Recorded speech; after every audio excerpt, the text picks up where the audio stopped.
The Civil War, a nation divided. Imagine this. The year is 1861, and the United States of America, barely 85 years old, is tearing itself apart. Brother against brother, neighbor against neighbor, a nation built on the ideals of unity and liberty finds itself fractured at the seams. But how did it come to this? How did the land of the free descend into the bloodiest conflict in its history? The tension had been simmering for decades.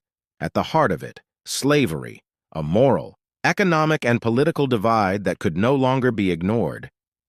The southern states, their wealth built on the backs of enslaved people, were determined to protect their way of life. The North, growing increasingly industrial and abolitionist, saw slavery as a stain on the nation's conscience. When Abraham Lincoln, a little-known lawyer from Illinois, was elected president in 1860, the South saw it as a direct threat to their survival. 11 states seceded, forming the Confederate States of America. The Union was no longer united. On April 12, 1861, the first shots were fired at Fort Sumter in South Carolina. It was a spark that ignited a firestorm. The North expected a quick victory, dismissing the Confederacy as ill-equipped rebels. The South believed their fierce determination and knowledge of the land would deliver a swift triumph. Both were wrong. The war dragged on for 4 brutal years, leaving over 600,000 dead, a staggering toll that outpaced all other American wars combined. It wasn't just fought on battlefields like Gettysburg or Antietam. It was fought in homes, in fields, in the hearts of ordinary people.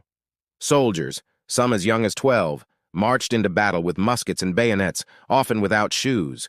Families faced starvation as armies burned crops and destroyed towns.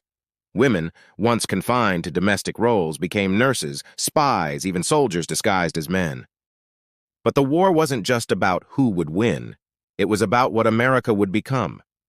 The Emancipation Proclamation, issued by Lincoln in 1863, declared enslaved people in Confederate states free. It didn't end slavery overnight, but it transformed the war. No longer just a fight to preserve the Union, it became a fight for freedom. The turning point came in July 1863 at Gettysburg.